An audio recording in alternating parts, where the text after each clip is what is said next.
I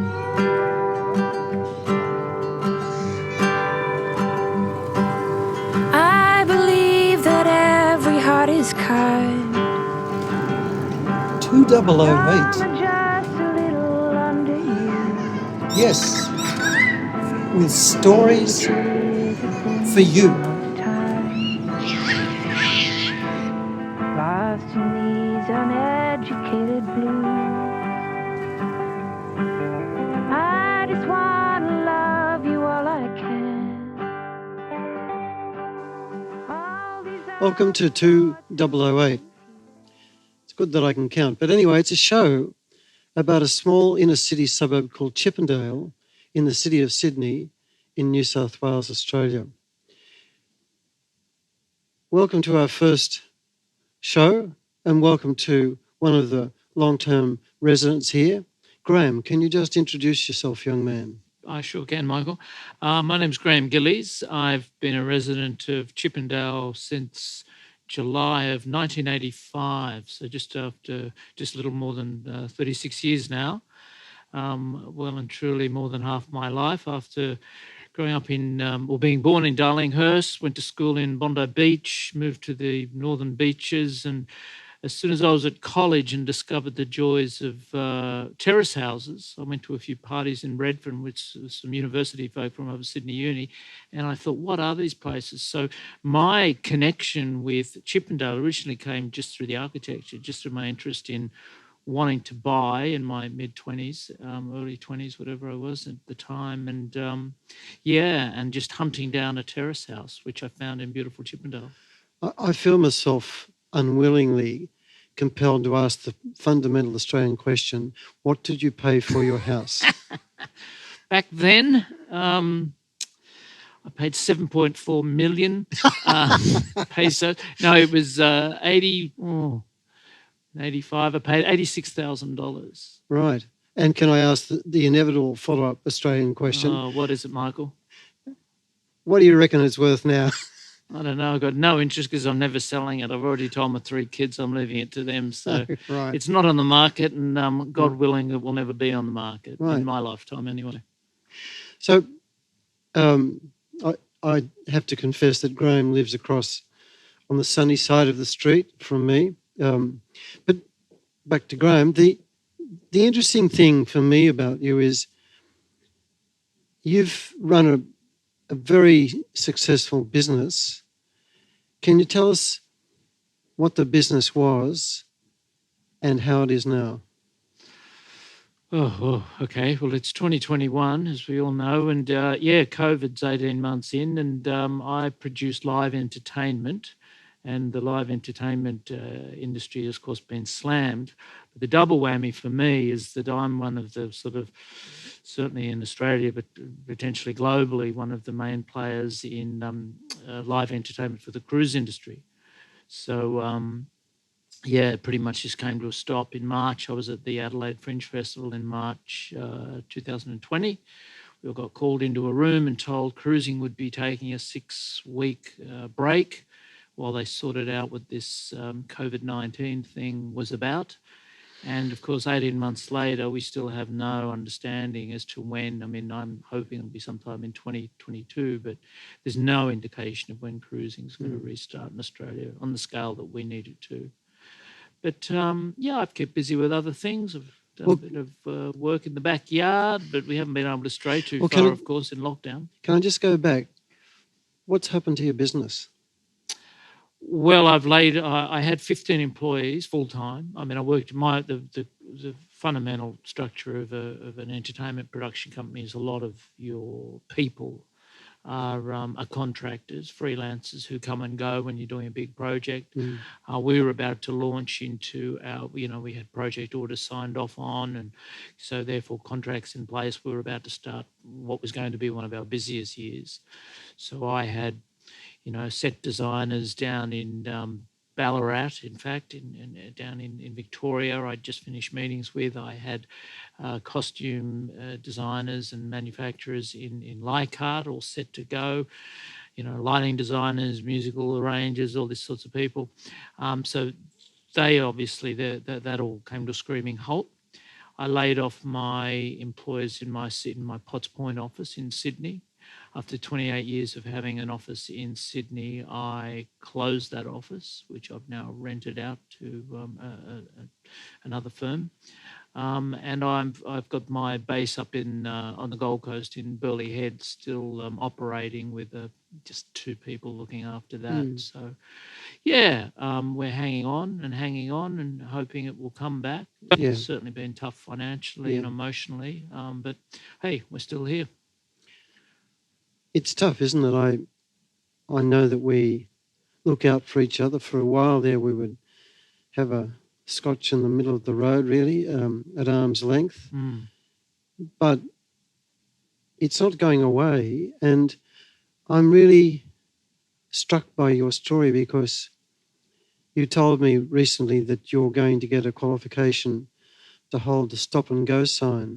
Yes. And one of the things I took from that brief conversation was that it's a big market for that stop and go industry in the entertainment industry. So you may be on the periphery of that.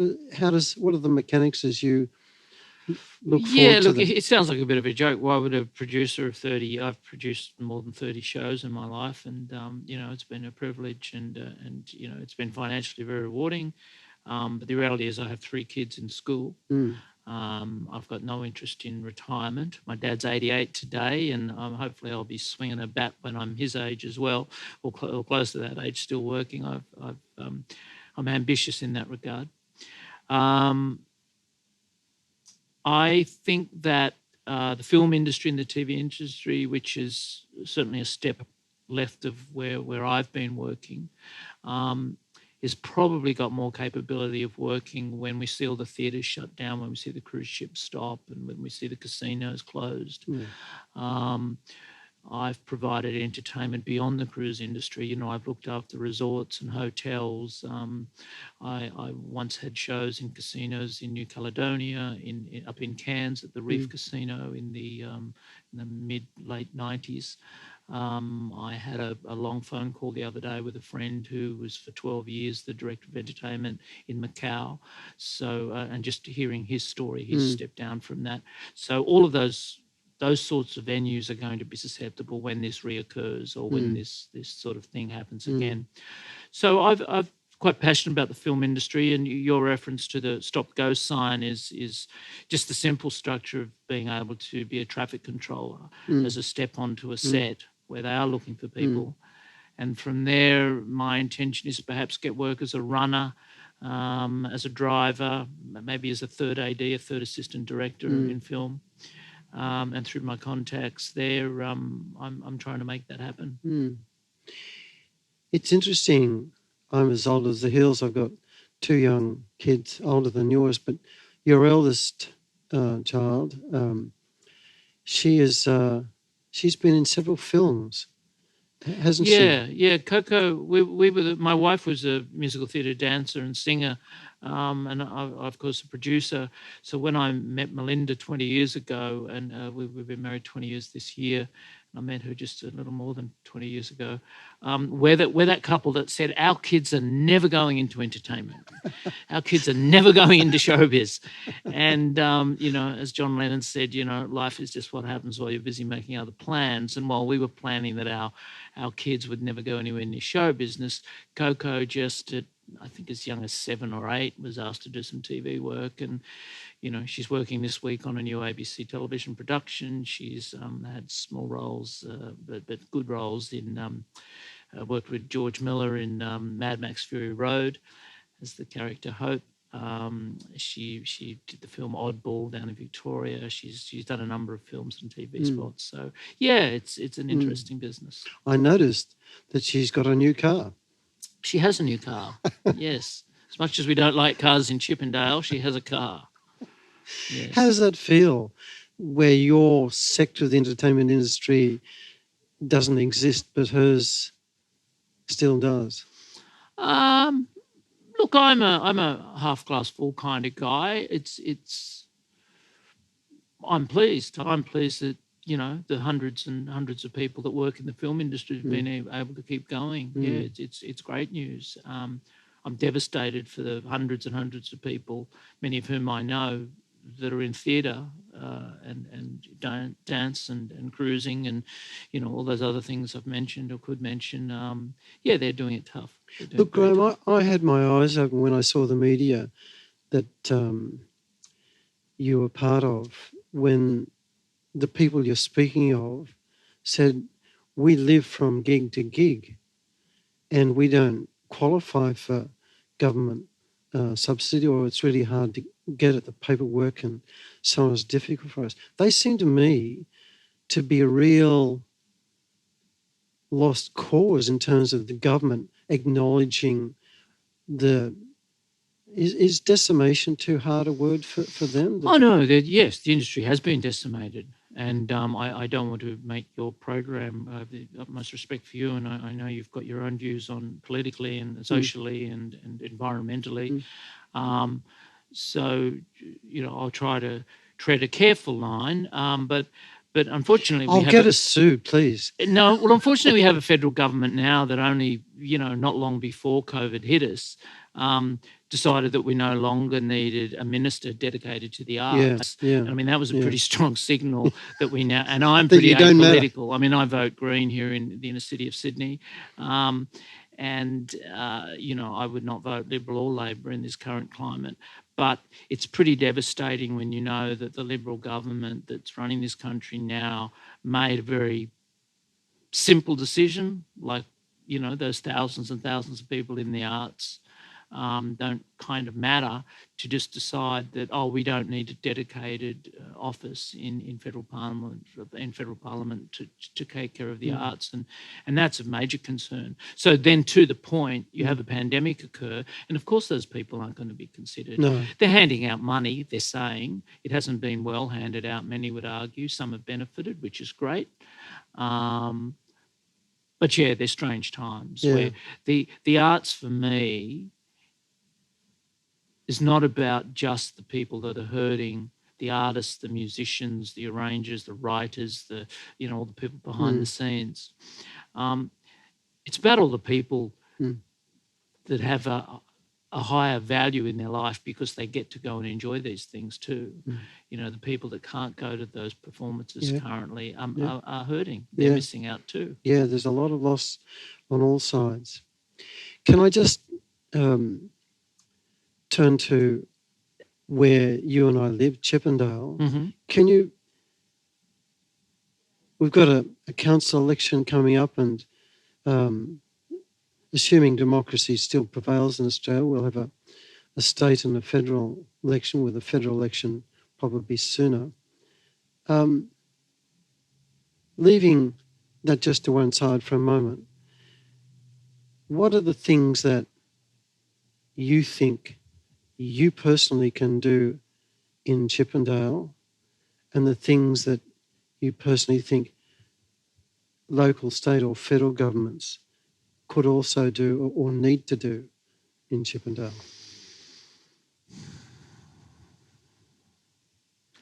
I'm not certain that I have a short list or even a long list of things that need to happen in Chippendale. I mean, it's a particular kind of village. It's a very small village, within the scale of Sydney. It is. I'm surprised how often when I'm out, even at my age and with the, variety of people I know, and people say, so you live in, I'll be in Adelaide, as I was recently at the Cabaret Festival just before lockdown. And people, so what part of Sydney are you in? I say, I'm in the inner city. You're where? Well, I'm in Chippendale. Where's that? And so as soon as you identify, Broadway or Central or it's just near Sydney University, it's in that pocket between Newtown, people sort of hone in on, wow. So that's what makes it so special. I mean, that's why I stayed. Just the location? My welcome. Yeah, look, it's a pretty amazing pocket. It is, isn't it? I love just the thought that, when the white fellas came here and we managed to push the locals away, and which we won't go into right now. But the fact that this patch became in time 200 years ago became, I believe, a nursery. A lot of the plants, I believe, that were provided to the big estates being built through the eastern suburbs actually came from the land here. Yeah. So it's an interesting pocket. I think just protect it. I mean, I suppose to your question, what could they do? I think the best thing they can do is not really do anything. don't overdevelop it is my first point. I'm quite comfortable with some of what happened when the Carlton Brewery, when that was developed a decade ago, whenever that was, and I personally sat in on some of the neighbourhood meetings and had a chance to ask questions. That's the largest pocket of land, I understand, within this region of Sydney to have ever been developed in one hit. So they could have really messed that up. I do like the fact that there's some very positive aspects of that development, some open green space.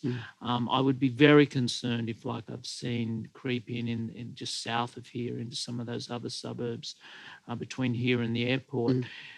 I think the density of towers is too much. I think the height of buildings is too much.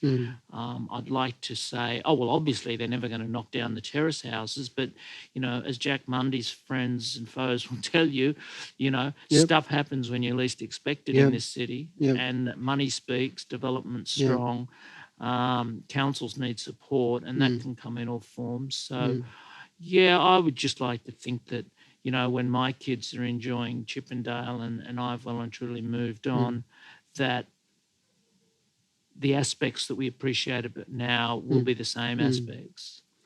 Well, I'd like to think that this little show can be the mouse that roars for Chippendale, but also for the things that people value here that are available anywhere, not just in Chippendale, but across the state and Australia and elsewhere. Yeah. So I think the fact that you've got 3 children, 1 wife, now 2 cars.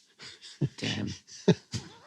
And 3 push bikes though. Oh well, and you want to stay here until you can provide some fertiliser for what's left of the nursery. I think buy-in is really important. The sense of people put down roots, they value where they are, they want to protect their roots. It's important. So it's reassuring that in our first conversation about 2008 Chippendale, we've heard that at least one person wants to stay here, and it's you and your family.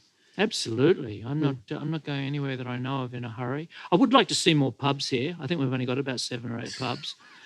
I think every village needs at least 12 or more. There used to be one on every corner. We've had a real loss of pubs. All right, Graeme. I'm really chuffed that you took the time to walk 3 blocks, to come into Knox Live, to share how things are for you and for your family, and for how you see us and yourselves in Chippendale. Thank you. Thank you, Michael. We love Chippendale. So do I. So do we. I believe that every May I introduce you to Cassie? Cassie's yet another person from Chippendale. Tell us a bit about what brought you to Chippendale, please, Cassie. Interestingly, my partner decided he was moving out from his friends group and he wanted to do something different. And he found a house that happens to be right next to Michael's house. For about 2.5 years, he's been living there. And then in the last 6 months, I've sort of just followed him and decided to move in. I noticed that after a while you stayed. Yeah, always I went from seeing him occasionally and then part-time living and then just like full-blown living, which was really nice. Yeah. Well, it's great to have you as a neighbour. Tell me, where did you come from?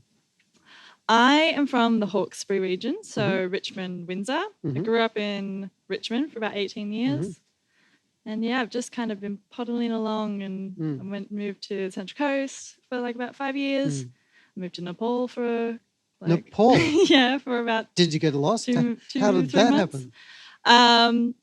I just moved in with a family over there. I knew someone over here and we decided to just go there for a bit for an experience. And yeah, I was only there for probably 2.5 months, I would say. But it felt really long. It felt really long in the best way. And yeah, my dad ended up coming over and we went traveling for a bit. But for the most part, I actually felt like I was living there. We were just in the house. I'd go get my groceries every day, like go for a walk around Kathmandu, and yeah.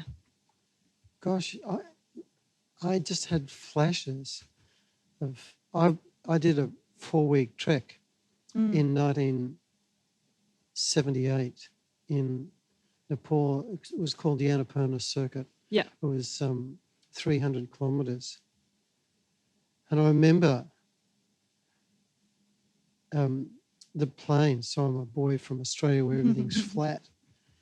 And I noticed these strange white clouds popping up. I thought they're unusual clouds. And somebody said they're mountains. I thought, wow, I hope this plane knows what it's doing. And then the plane did this circling thing to land. And I knew then I was in a different environment. Yeah. Same sort of experience. I wasn't on a plane, but once I saw the range, near the Mount Everest range. I don't know what they're called actually. But same place, Annapurna. Yeah. Well, it was the Annapurna range. That's it. And yeah, I remember just feeling so small in the most humbling way. Yeah. I don't think I've ever been the same since I've seen those. What changed in you from or during your Nepal stay? I think the shock of living somewhere that's so utterly different to Australia. There were things that were really beautiful and there were things that weren't so beautiful. And I was probably about 20, 21, and I really just wanted to leave Australia. I didn't want to be here anymore. Something in me was like, you have to go traveling. And then once I came back from Nepal, I was so utterly grateful to be able to just see the sky and see the stars and breathe in fresh air, because I was in Kathmandu, so it was really dusty and quite polluted. And yeah, I just became more grateful for Australia, for sure. Was it one of the triggers to make you choose the profession that you've chosen? Yeah, definitely. I probably wasn't going through the best mental health at the time. I think coming back to Australia was one of the most healing experiences. Or going to Nepal was healing, and then coming back was even more healing. And I think it was about a year later I decided I wanted to go study. I wanted to pursue my career. And what did you choose to study? At first, I chose to study sound engineering, but with the intentions to always go into art psychotherapy. Yeah. Now look, I'm as old as the hills. I'm 71. I look in the mirror, I don't recognise what I see. I have no idea what art psychotherapy is. And you're not alone. So many people don't know what it is. And they're like, so do you just paint stuff and then you show it to people and just that makes them feel better? And no, absolutely not. Although I do my own art expression, of course, for my own therapeutic value. So art psychotherapy is just another modality of psychotherapy. So as if you go to a psychologist or psychotherapist, art is brought into that space for maybe being able to express things that maybe you can't do verbally, or it's just you don't have the vocabulary for what's going on, and art can really dive into the unconscious really quickly. They say that one art therapy session can equal to about 10 just talk therapies. Wow. Yeah, it's really quite powerful. So yeah, that's pretty much what it is. You know, I could do talk therapy. I'll be a counselor afterwards. But if I choose that, I think it's necessary for someone to maybe just grab a pen and paper and scribble on it and tell me, what is that? What is it that you're trying to express but you can't? Yeah, it's really profound. Actually, that rings a bell, Cassie. I know that sometimes the drawings of young children can concern teachers and other people, and they can see signs of trauma and distress there. Mm.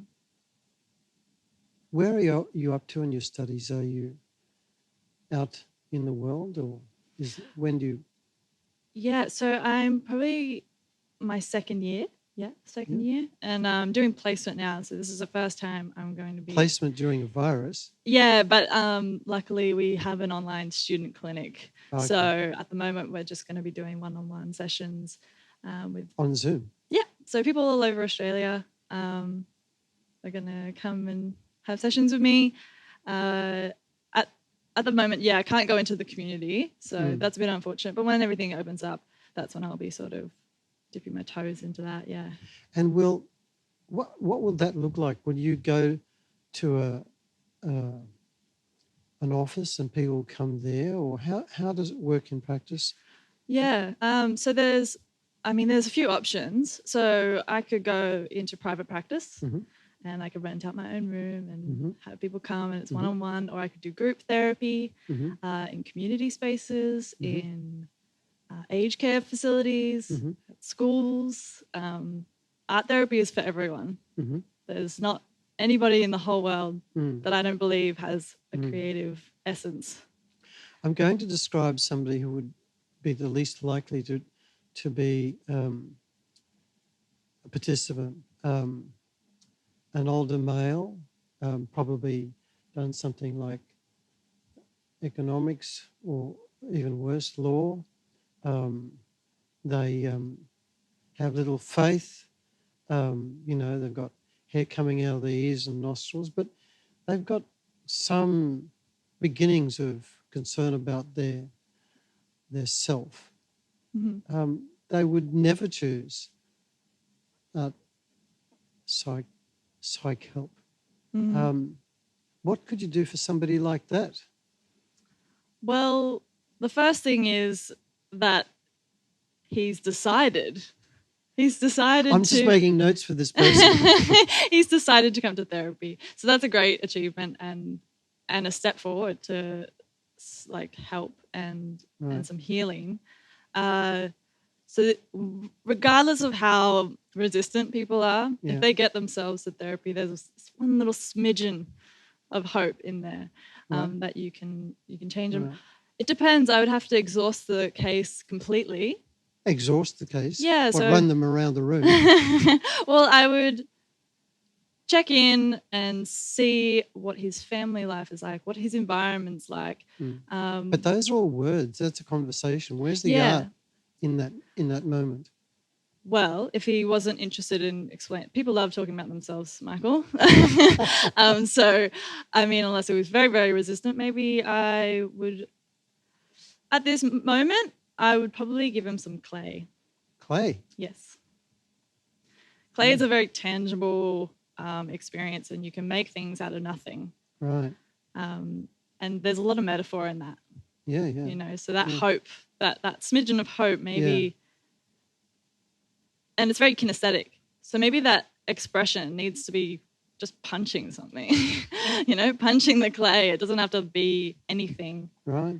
It can just be used as a tool or a resource to regulate their nervous system, basically. Right. Yeah. But of course, it's very complex, and I think that I couldn't just give you a total answer unless I was, exhausted the case. In the Zoom environment where you can't hand somebody the clay, do you decide, look, maybe if you had some cardboard or something, you could just make that into something in front of the camera on the laptop, and we could see what comes out of that. Is that?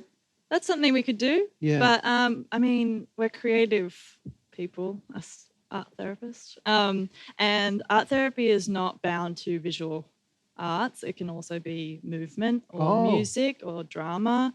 You could ask this person to burst into song or to prance around the room. Just use their body as a means of expression, and especially with the online space, you could even use the boxes as a way to have fun and play with it. Right. whether it's miming, sorry, I should say. Okay.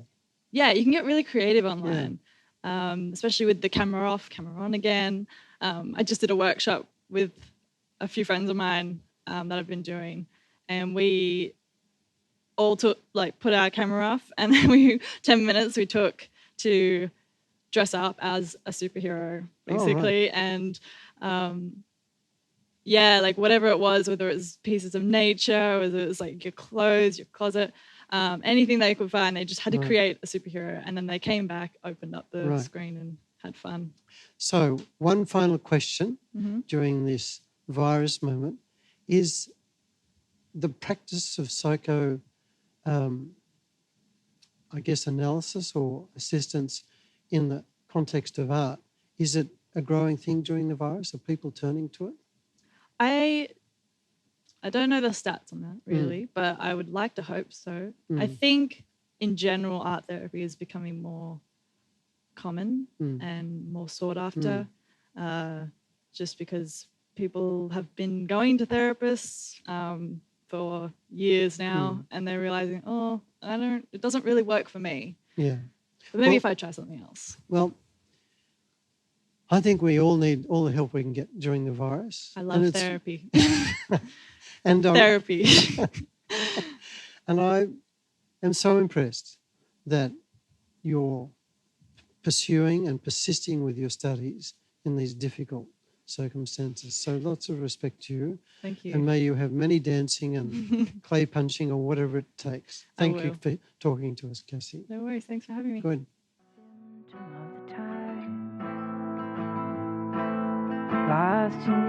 Welcome to 2008 Stories from the Inner City Suburb of Chippendale. And tonight we have Julie Macken from Chippendale. And just getting ready to ask questions of Julie, I've discovered so much I don't know, so this will be fun. Julie, when did you come to Chippendale? I think I first lived here, I think it was 1977. So about 1,000 years ago when the world was still young. Julie, you're part of what was originally the Macken estate. I think your family owned 20 or something. Anyway, a lot of terraces up in City Road. Yeah, look, back in the 70s when Chippendale was not a place civilised people went, Mum managed to buy, I think it was 10 terraces on City Road for, the 10 of them were $400,000.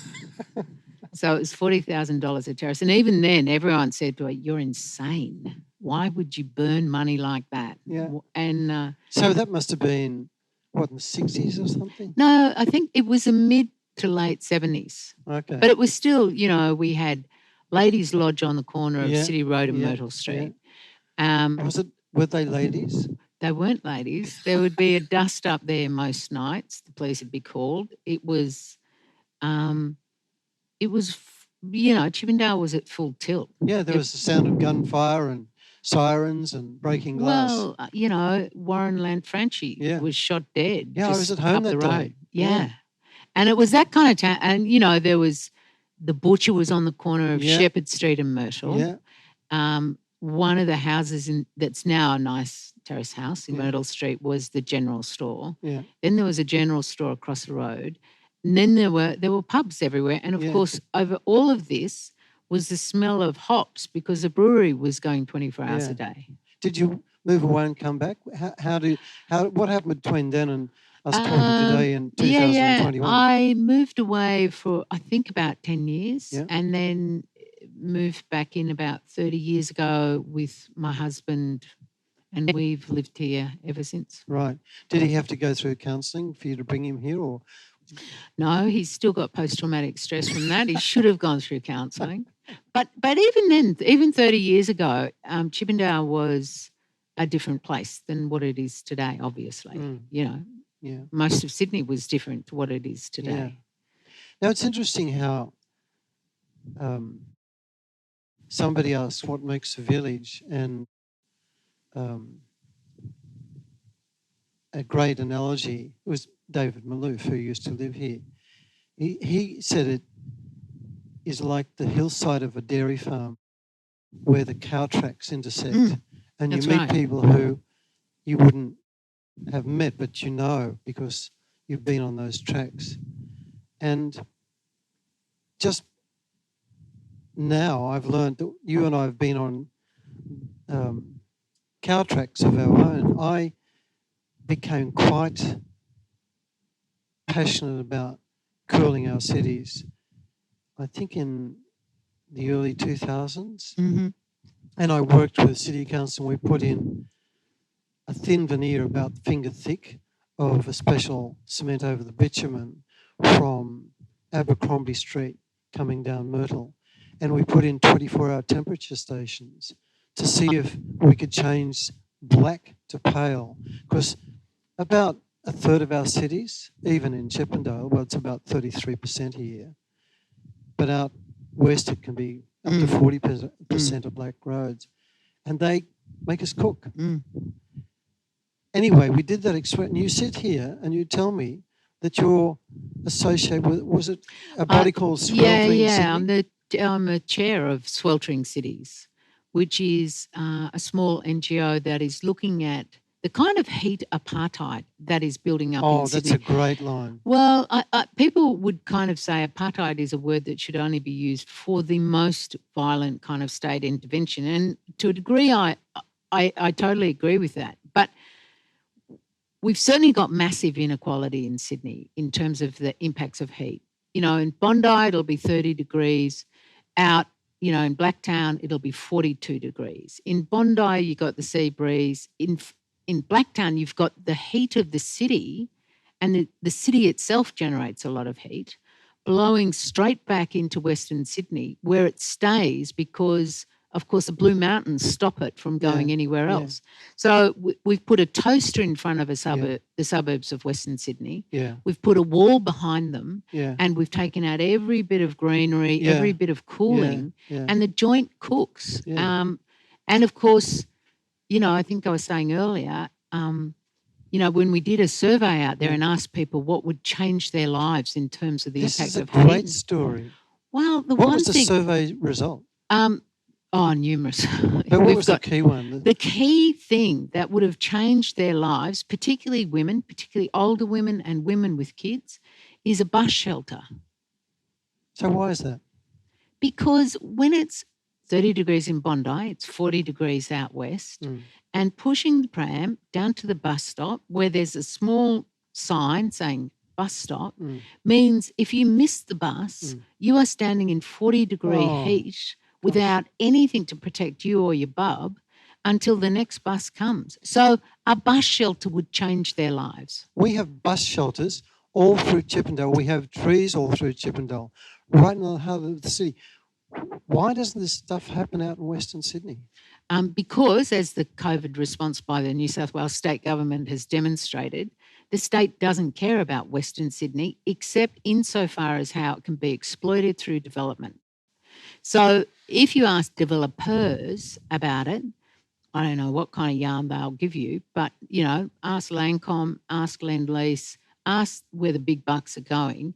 But if you ask the actual people, which is what Sweltering Cities is all about, ask the people, they'll tell you a bus shelter would change their lives.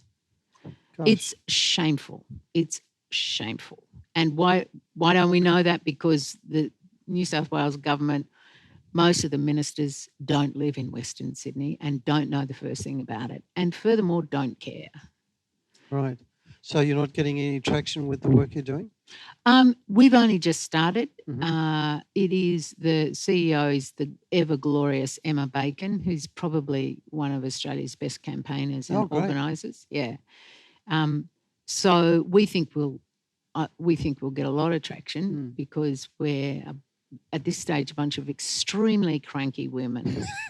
And my experience is extremely cranky women don't give up. But here's the question. You and I are talking in 2008, which is an hour plus drive from Western Sydney. Why are you interested in Western Sydney? Well, I was actually born in Marylands. long ago when the world was still young. I was born there. And I've worked for Greenpeace for years. I've been an investigative reporter. I've worked with the New South Wales Greens. I've worked with Federal Labor. I've worked with all of them, and all of that work has been primarily about two issues of social justice, and that is our treatment of refugees, and guess where they all live, and and climate change. So if you follow those two threads, they actually do lead back to Western Sydney. Why would Greenpeace be about social issues? Greenpeace isn't about social issues, and I don't work there anymore.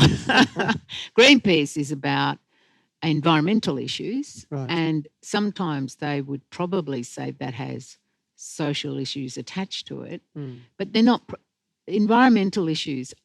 Unless you, frankly, have a political analysis, you can be a Tory and be concerned about environmental issues without addressing issues of equity or justice or social issues. Yeah. Well, you should watch 2008 because we're going to have the Minister for the Environment on our little show, and we're going to have one of the candidates for Lord Mayor of Sydney, Linda Scott, and possibly some other candidates. But leaving aside promoting our own show, getting back to you and ask Matt what he's doing about cooling Western Sydney. I'd be keen to hear his response. I'll tell you what, I'll give you a heads up. You can be a special guest up there and, bring some leftover shards of glass from the streets of Chippendale and whatever you like. So look at us, two people who've been around the block. Do you have hope for Western Sydney? Or do you just have your fingers crossed? How does it feel? In 2019, I'm a member of the RFS as well. Okay. So spent a lot of 2019 fighting bushfires. Wow. Yeah. In the Blue Mountains. Everywhere, really. Okay. And if you'd asked me before that experience, I would have said no. But being in the RFS was the most extraordinary demonstration of what happens when actually the community is given the resources, not a lot of them, but the essential resources to do what needs to be done with a very loose voluntary structure. And we killed it. There were no politicians involved in the response to the bushfires. Big business was entirely missing in action. There were 4,000 members of the RFS turning out day and night to protect country, to protect communities, to protect lives. And we killed it. And not only that, and it was devastating. It is devastating setting fire to an entire mountainside. It is devastating. Yeah, we did that to try and stop the fires coming on. And we watched birds burn, and we watched the devastation, and we heard the animals that didn't get out of the way. It was devastating. Oh, gosh. But we did it as a community, and in the middle of the night, I'm down in the Grose Valley. I'm thinking, am I going to die here? Like, it's terrible. And out of nowhere, this extraordinary bloke, this old bugger, appears with a huge Tupperware full of sandwiches. I'm holding my hose, looking at the fire advancing. I turn around and he goes, "Hi, you guys must be so hungry, so I've made you a bit of supper." I have no idea where he came from. I burst out crying. So did a lot of other of the fireys there. That's how we get through things. That's actually how we roll when there aren't politics involved. I have no idea what the politics of anyone on my truck was, but it was extraordinary. So we do know how to do it. And once the politics gets out of the way, once big business stops running politics and we're left to manage it, we know what to do. So I guess, do I have hope? Yeah, I have hope for when it gets down to the community, I have huge amounts of hope. Julie, what a wonderful note to end our conversation on. Thank you so much. That's just a wonderful story of hope. Thank you. Thank you. 2008, the naked village in the city of Sydney, with 4,037 stories, and this has been one of them. Lost in these uneducated blues.